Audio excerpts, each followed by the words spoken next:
Okay, it's 1 o'clock.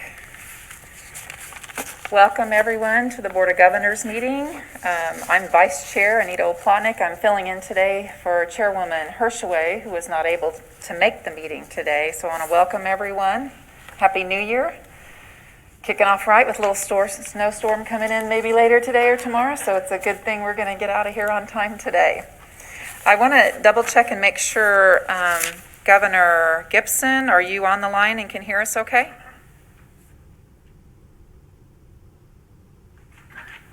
And Governor Morgan, are you on the line? Okay, I can't hear you, but they did confirm both are on the line? Is that correct?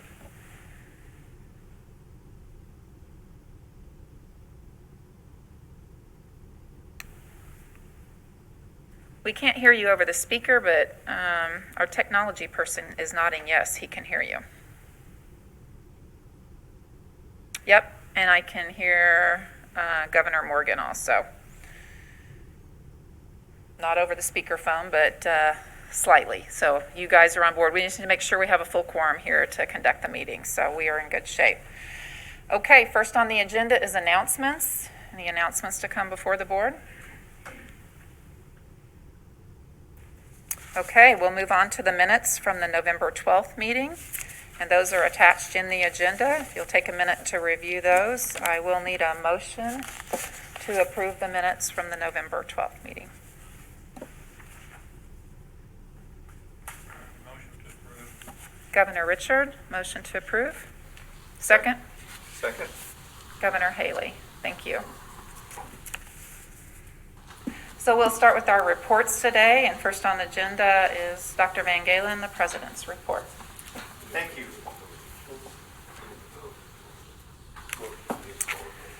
Oh, yes, we need to call a vote on the minutes. All those in favor of approving the minutes, say aye. Aye. Aye. Opposed? Minutes approved. Thank you. Now, President Van Galen, go ahead. Thank you. Thank you, Governor Plotnick. Well, it's a special pleasure to begin my report today by welcoming to today's meeting an outstanding and experienced higher education leader who will soon join the Missouri Southern team. Dr. Lisa Toms will begin her service as Provost and Vice President for Academic Affairs on February 15th. Dr. Toms was selected for this role as a result of a successful national search that included over 80 applicants and significant campus engagement. Special thanks goes to the Search and Screen Committee chaired by Dr. Crystal Lemons for their diligent work on the search. Dr. Lisa Toms has served as a faculty member, department chair, academic dean, and in her current role at the University of Central Missouri, Vice Provost for Academic Affairs, Dean of Graduate Studies and Research, and Professor of Marketing. Dr. Toms' experience and strengths include strategic planning and budgeting, development of innovative academic programs, and understanding the importance of a university's external stakeholders. Dr. Toms, thank you for traveling to be with us at the board meeting today. We really look forward to officially welcoming you to Missouri Southern next month, and at this time I invite you to provide some brief remarks. I'd just like to say thank you for this opportunity. I'm very much looking forward to joining President Van Galen and his team and all the opportunities that we will have to move Missouri Southern forward. I'm very familiar with the university of this size, with this mission, and I'm very excited to be coming back to my roots of a school that takes its charge of educating all students, but especially first-generation students and those who have challenges in moving up in their lives to attaining a higher quality of life. We all know higher education affords. So I'm looking forward to that opportunity, and thank you. Thank you, Dr. Toms. I also want to note that leadership transitions within an organization can be challenging and even disruptive. However, we have been very fortunate over the past 6 months that Ms. Lorinda Hackett has provided outstanding leadership while serving as interim provost and vice president for academic affairs. On February 15th, Lorinda will return to her role as interim dean of the College of Education, but today I want to convey my appreciation to Lorinda She's truly a trusted campus leader who has provided wise, thoughtful, and effective leadership since July. And I would add, has been a great colleague. So thank you, Lorinda. We really appreciate it.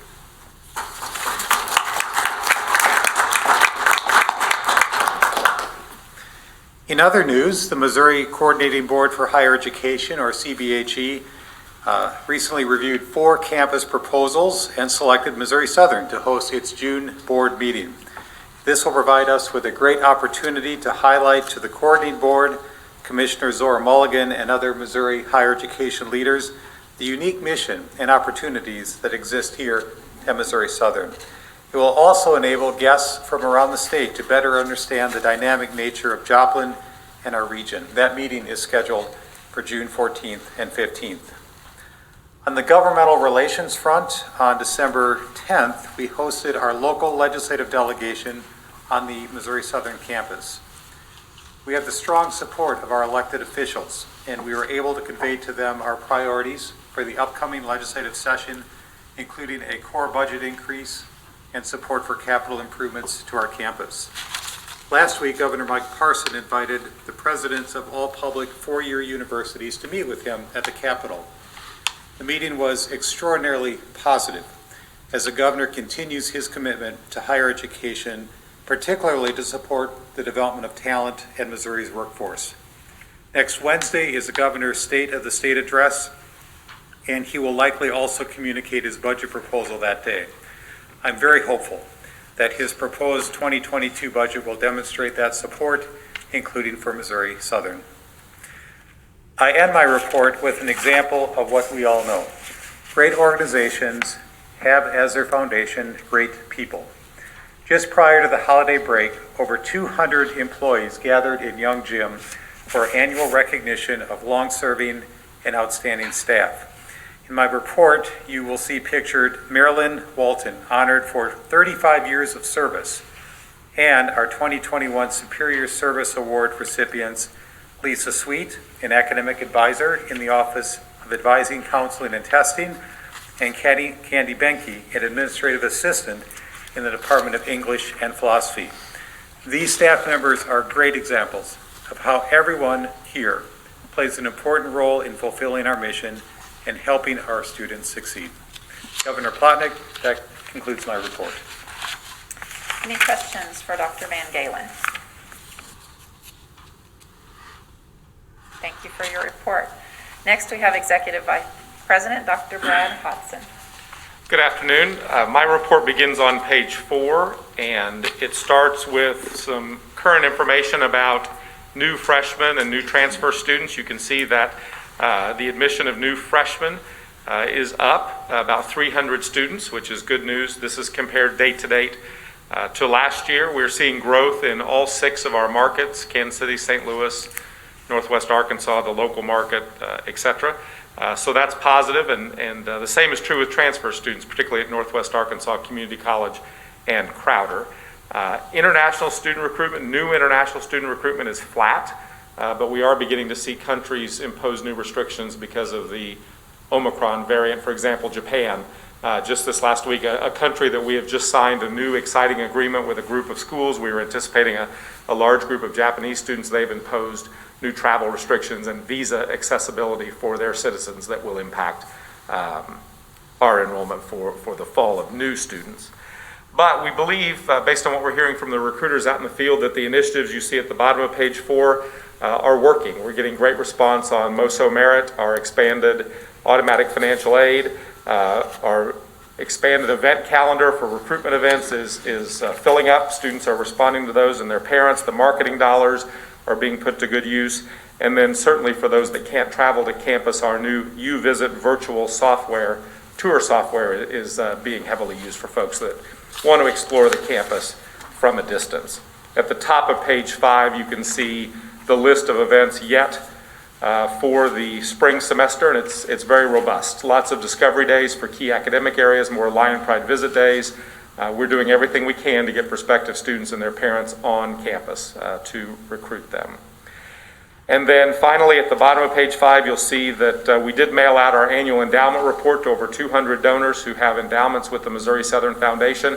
It shows performance on their endowment from an investment perspective for the fiscal year that ended June 30th of 2021. That's a very positive stewardship experience for those donors to see how their investment in Missouri Southern is being managed and distributed to benefit the students and programs at the university. Okay, any questions for Dr. Hodson?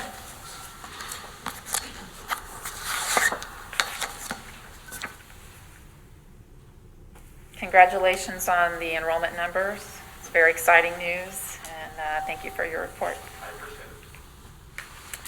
Okay, next we have Interim Provost and Vice President for Academic Affairs, Ms. Lorinda Hackett.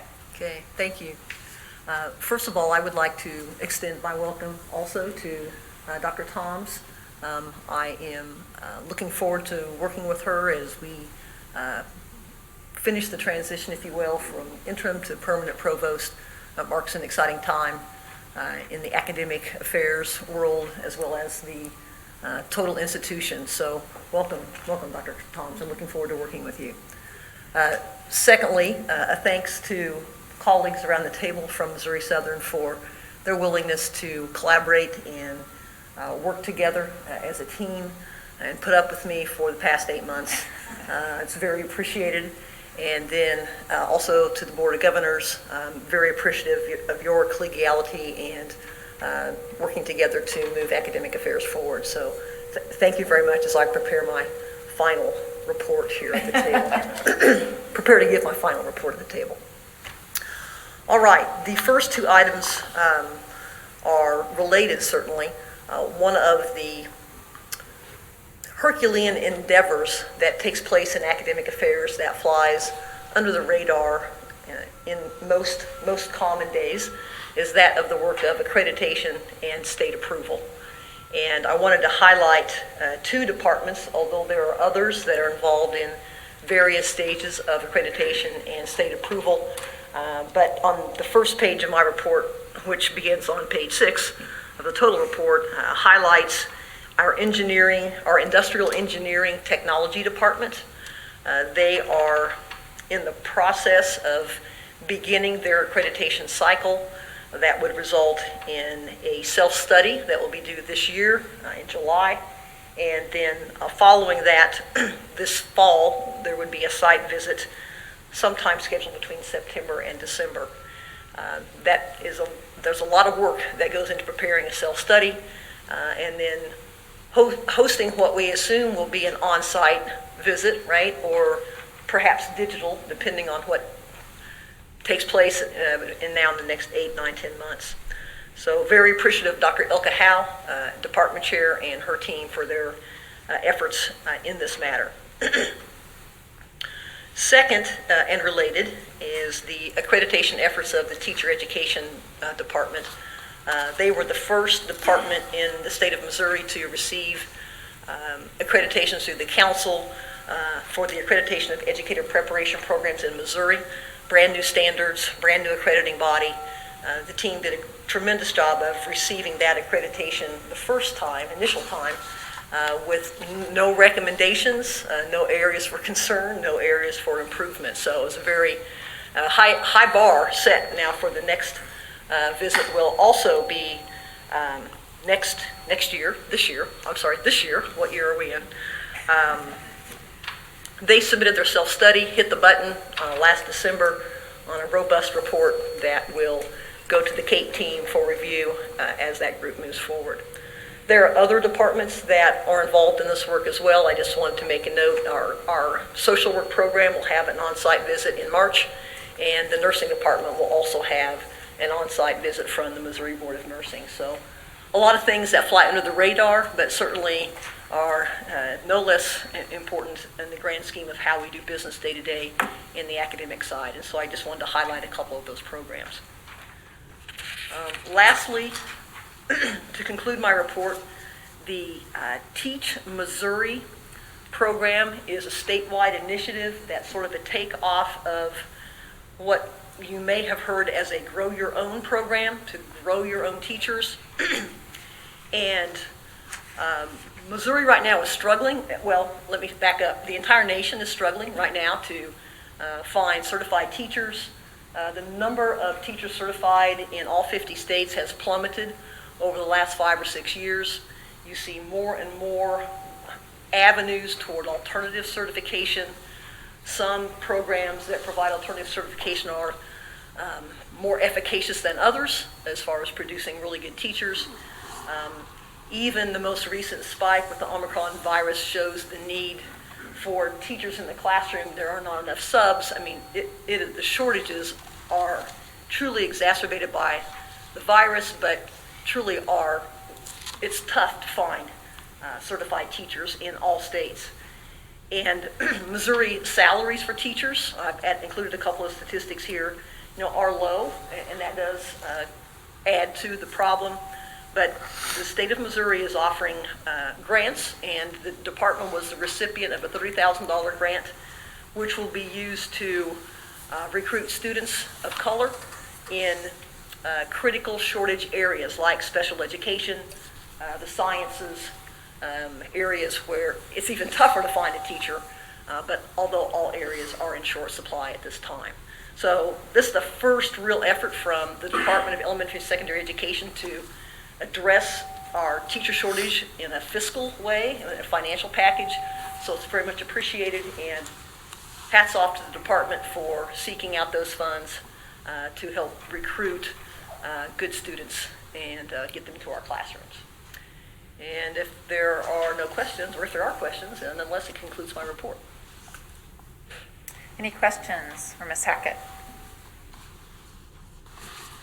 On behalf of the board, we'd like to thank you. You've done a terrific job as the interim Vice President of Academic Affairs. It's been a pleasure working with you as the Academic Affairs Chairman and preparing for the meetings these months. We wish you the best and thank you for your hard work and dedication. And now you're going to pivot back to what was normal.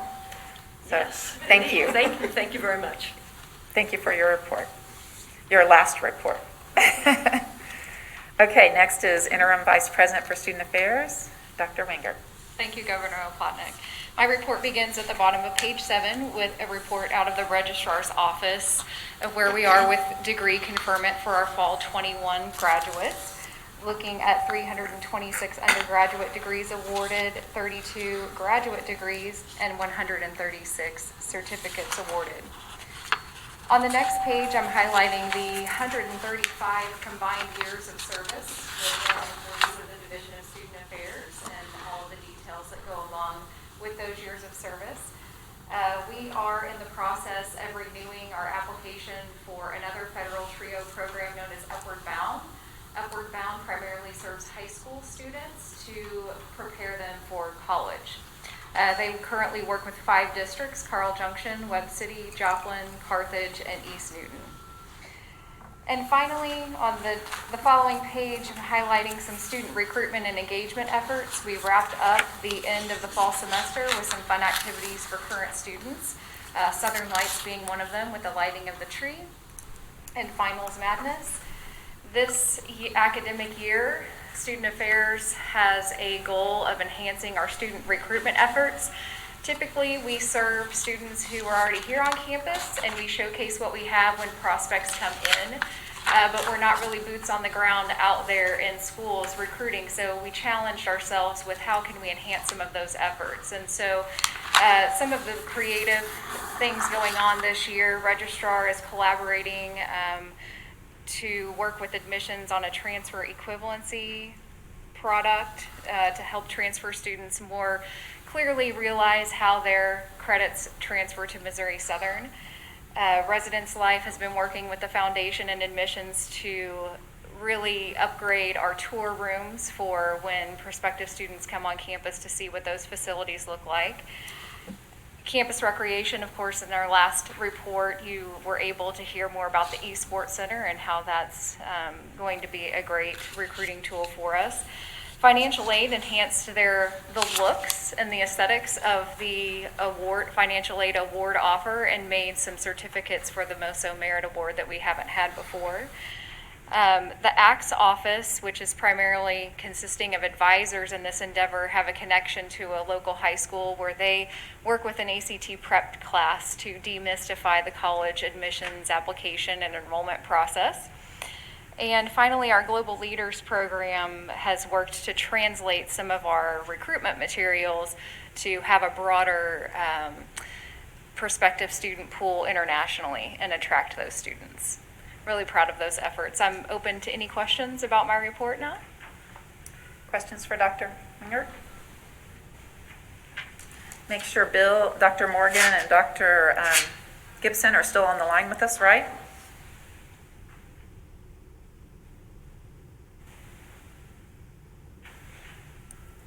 Maybe. Dr. Morgan, Governor Morgan and Governor Gibson? Yes, I'm here. Okay. Yeah, Anita, I'm here. Okay, great. Just making sure you could hear us okay. We hadn't lost you. So, great. Thank you. Okay, if no questions, we'll move on to the Vice President for Business Affairs, Mr. Yost. Thank you, Governor Potter. I'll give you an update on the construction projects going on campus. There are two major construction projects currently underway. First, the Campus Safety Improvements Project being funded by the Federal Budget Stabilization Fund. And that project really has four components of it. The pedestrian safety in the parking lot, the raised medians, that is complete. And all these projects, there may be some landscaping that needs to be done, but that wouldn't happen until the springtime. And the walking medians is one of those. The street replacement, you'll notice we have a decent street to drive on now in International. That has all been replaced, as well as the crosswalks. It's a unique crosswalk that doesn't have to be painted, so we're looking forward to that, maintenance-free, if you will. Tunnel safety improvements, they're making enhancements to the interior of the tunnel that goes underneath Newman Road, that gets our students from the residence hall to the main campus, making it brighter, more lights. The aesthetics is going to be much better, and that will be complete probably next month sometime, February. And finally, the oval infrastructure, and it's nice to hear some construction going on currently as we have this meeting, but they have revamped the entrance to the bottom floor of Hearns Hall. If you've come in that entrance, you'll notice it's all changed. It looks great. We have new pavers at Webster, Reynolds. We're looking at a design for Hearns and Spiva. The seat wall will have to be, it's coming in a couple of weeks for Reynolds to finish that project. But we are looking at designs for Hearns and Spiva pavers, and that should start in the next few weeks. We have sidewalk replacement and tree removal across the oval, all over the place, and replacement of an old water line that we thought we better replace that 40 to 50-year water line while we have the opportunity, so we wouldn't have to destroy all the good stuff that we're putting in. And installation of light poles will happen over the course of the next couple of months. Those are on order, but there's a bit of a delay in shipping, as there is with a lot of things across the nation. So as soon as they get in here, we'll be putting that up. Hopefully the whole project will be done around 1st of April. The second major project is the remediation of the Taylor Performing Arts Center. That's a project, that facility's been closed for a couple of years. The contractor is about 75% complete with the remediation of the block work on the inside by the stage. The steel fabrication is in process, and that's just started to be put up sometime next month. The seating will be ordered and the carpeting will be ordered in the next few weeks. The issue is that we will have to finish the remediation inside before we can put the seating and the carpet, obviously. So one trade has to be complete, and then they get out of the way until the next trade comes in and finishes that. So hopefully the whole project will be done about a year from right now. Anybody have any questions? Questions for Mr. Yost? You didn't have to talk about the project. We've done it, right? No. Okay, if no questions, we'll move on to the Director of Athletics, Mr. Rob Mowry. Thank you and good afternoon. My report begins on page 11. I'll start by highlighting some of the academic success of our student athletes.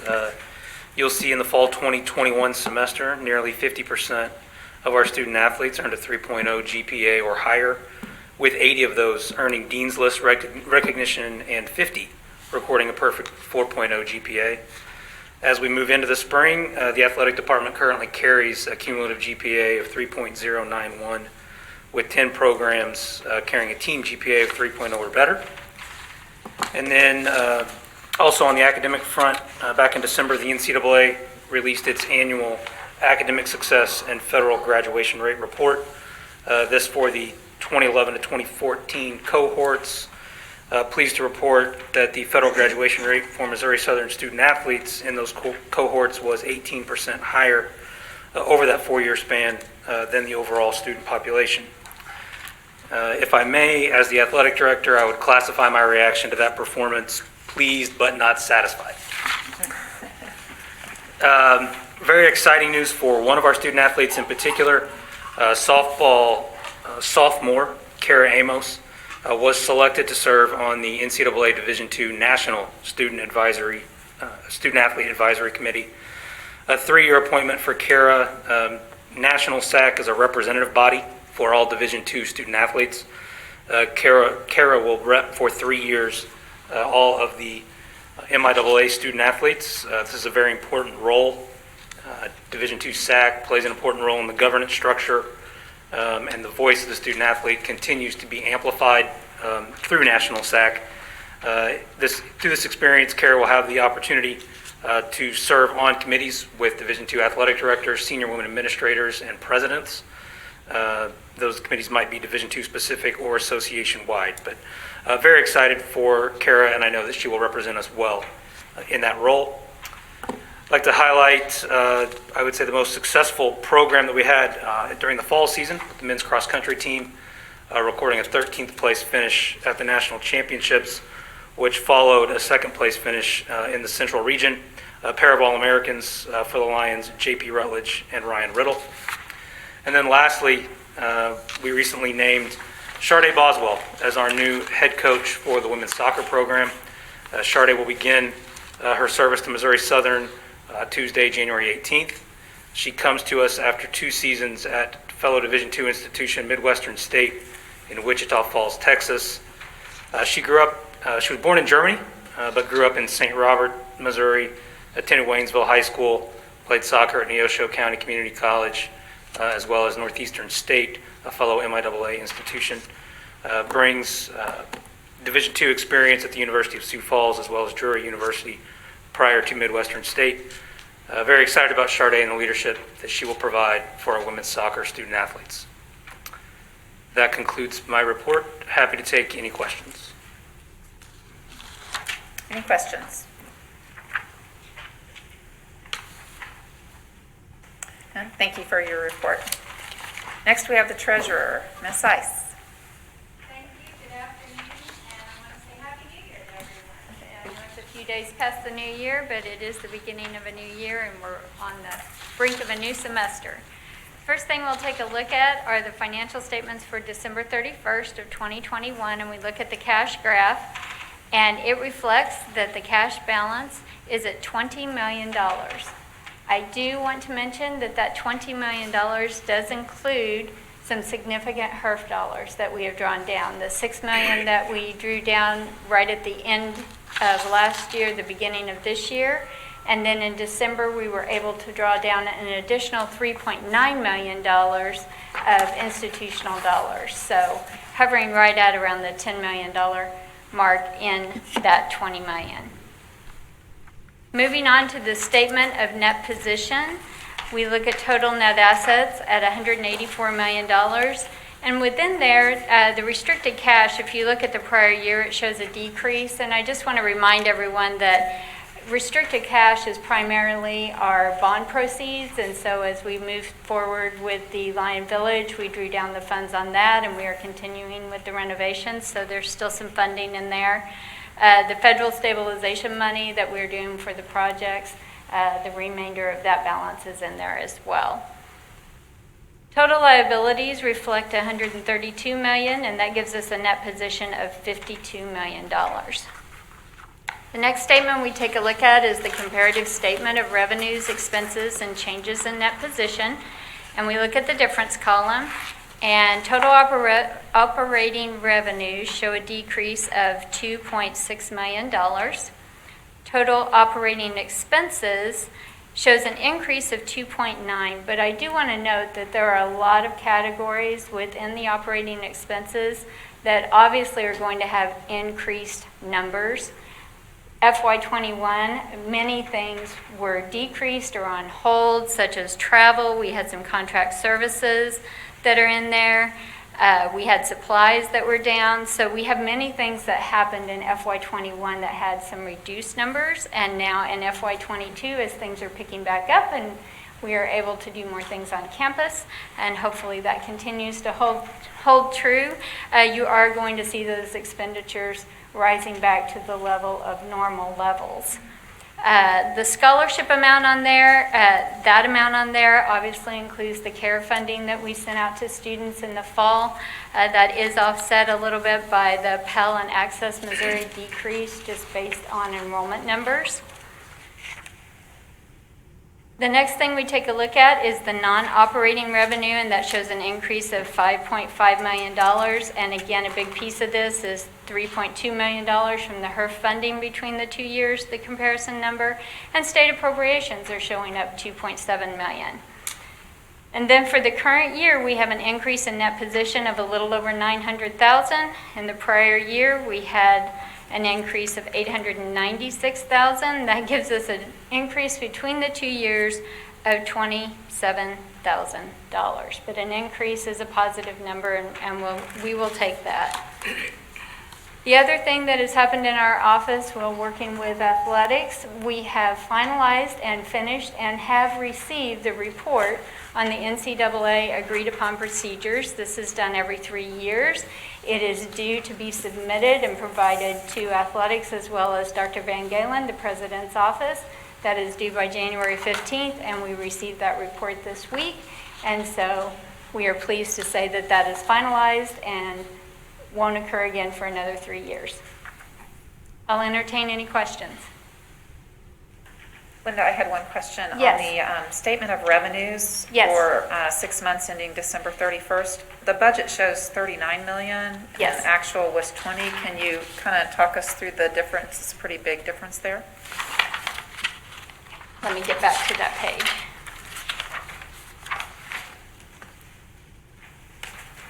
I apologize. Which numbers are you looking at? I apologize. 39 million for the budget for total operating revenues. Yes. So bear in mind that budget is for the entire year. Okay, that's what I thought. Yes. Okay. And the actual is for 6 months. Perfect. Thank you. Any other questions for Ms. Ice?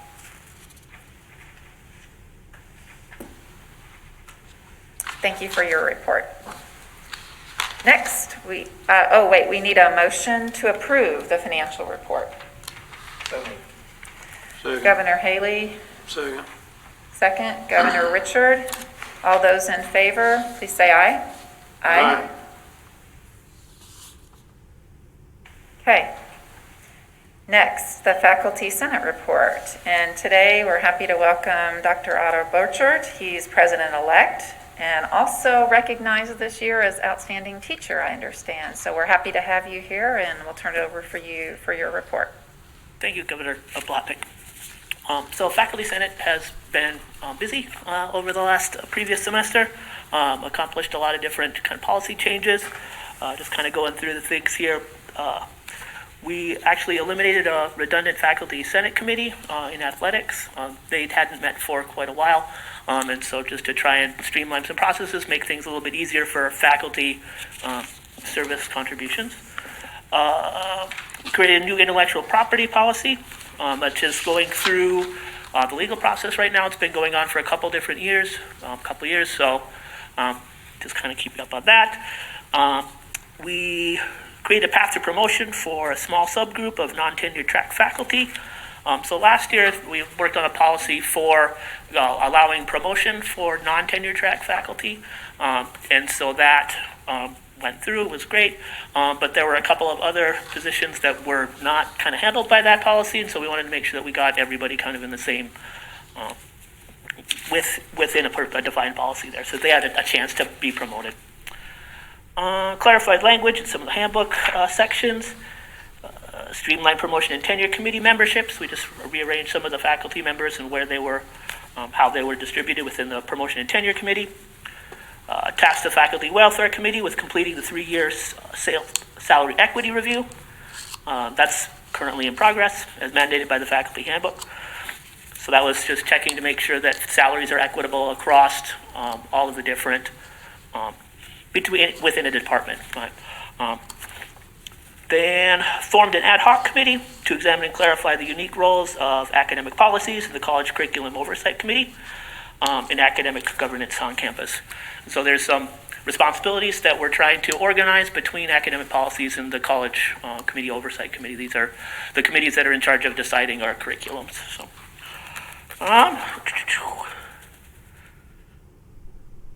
yep, so some of these are in the various states of being done. So we'll probably come back to them again at the next meeting too.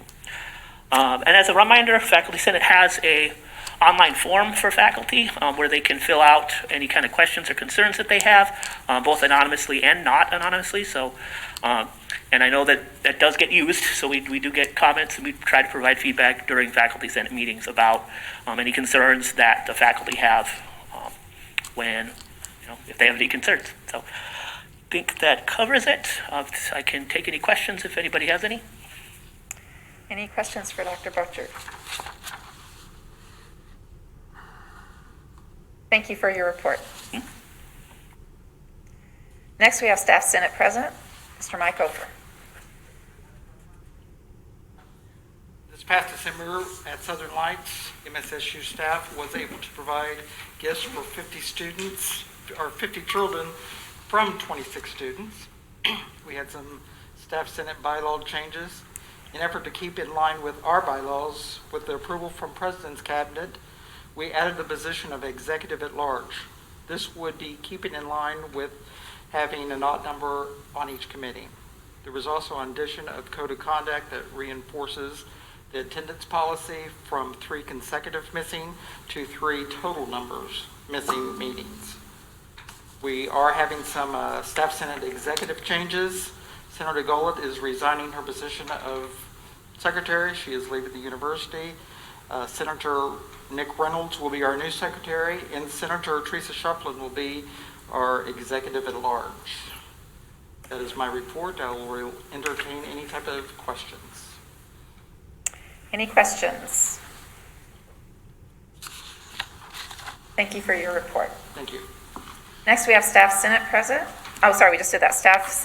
Student Senate President, Mr. Brent Olson. Thank you, Governor Plotnick. Not a lot has been happening since we've last spoken. I mentioned that we were evaluating a sand volleyball proposal that's sort of a partnership between Residence Live, Campus Recreation, and Student Senate.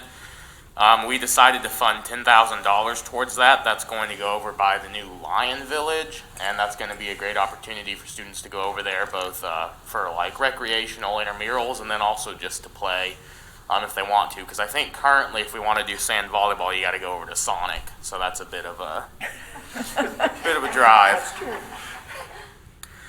Other than that, we're looking at a project to do a little bit of campus beautification via rewilding and planting some native grasses and flowers in some areas on campus, but that's just sort of in the idea phase. We still need to discuss it once Senate convenes. And aside from that, since we've last spoke, I filled all the vacancies on Student Senate, but I think we're back to 2 openings this semester, but that's just from senators who graduated in December. So overall, we have a very full and strong Senate, and we look forward to getting these projects done and then learning what else we can do to help benefit students on campus. And with that, that's going to conclude my brief report, but I am happy to take any questions if there are some. Questions for Mr. Olson? I was just wondering when the sand volleyball court will go in. Maybe that question goes over here. That's a good question. I think that would be a Josh Doak or Steven question, because they just came to us. We just gave them the money. We just want to see it done. Need more of that kind of thing, where people just give us the money. Yes. Show me the money. There we go. Thank you for your report, Mr. Olson. Okay, next on the agenda is the board committees. The Personnel and Compensation Committee did not meet And so I did talk to Governor Elliott this morning. He does not have a report. The Academic Affairs Committee did meet this morning, and we do have a consideration for the degree programs, and they were approved in the Academic Affairs Committee meeting. And so we do need to entertain a motion to approve these degrees as presented. Motion to approve. Okay, I heard Governor Morgan. We'll take Governor Morgan, and Governor Richard will take your second then. All those in favor of approving the Academic Affairs degree programs as listed, please say aye. Aye. Did we get the governors on the phone to say aye also? Governor Gibson? Thank you. Okay, all approved. Thank you. And then I'll turn it over to the Budget Audit Committee. It met this morning, and Governor Haley. Thank you, Governor Plotnick. Yes, Budget and Audit Committee did meet this morning. There was no actions taken. We did just get an update on the planning process for the fiscal year 23 budget, which would include a voluntary retirement incentive program and the number of employees that are eligible for that. And so we are continuing to monitor and work through the budget, and hopefully we'll have that ready for the full board at our June meeting. And that is all of my report. Thank you, Governor Haley. Any questions for Governor Haley? Thank you. We do have an ad hoc pandemic committee, and the chair is Governor Gibson, but I spoke with him this morning, and they have not met since the last meeting, so he did not have anything to report. So that moves us on to old business. Is there any old business to come before the board? If not, any new business to come before the board? Hearing none, next is our future meeting dates, which will be March 11th and June 9th. Please jot those on your calendar. And at this time, if we have no other business, I'll take a motion to adjourn. So moved. Governor Haley? Second. Second, Governor Richard. All those in favor, say aye. Aye. Okay, we are adjourned. Thank you all. Have a great day.